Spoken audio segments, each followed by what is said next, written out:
Welcome to THG Week Rewind, episode 12. Let's rewind the week. Last week, Aam Aadmi Party convener Arvind Kejriwal announced his resignation from CM post after getting bail in the liquor policy case. The next day, AAP leader Atishi was named the Delhi Chief Minister, who took her oath on Saturday. Prime Minister Modi turned 74 and completed 100 days of his third term as PM. Home Minister Amit Shah announced Modi's birthday celebrations in Indian institutions and termed it Seva Pakhwada. The celebrations began on 17th September and will last till October the 2nd, overlapping Gandhi Jayanti.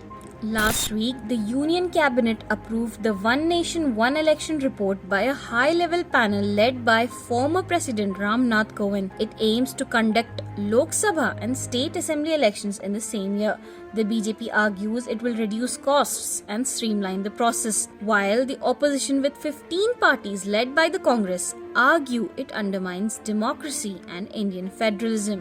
Andhra Pradesh Chief Minister Chandrababu Naidu has accused the previous government led by Jagan Mohan Reddy's YSR Congress of using animal fat in preparation of Tirupathi temple's Prasadam Laddoos. Naidu has requested an official report from the Tirumala Tirupati Devasthanams, which manages the temple. Former CM Jagan Mohan Reddy dismissed the allegations, calling them malicious. The TTD has since blacklisted the supplier and switched ghee providers. The temple board admitted it lacked proper adulteration testing.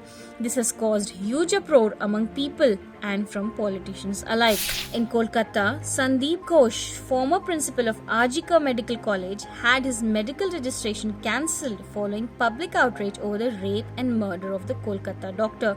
Ghosh is presently in the CBI custody in connection with the case. Kolkata's junior doctors ended their protest and resumed emergency services on Saturday. They will partially return to state-run hospitals, prioritizing medical care for those affected by the floods in West Bengal. That's it for today. Follow for more. Thank you.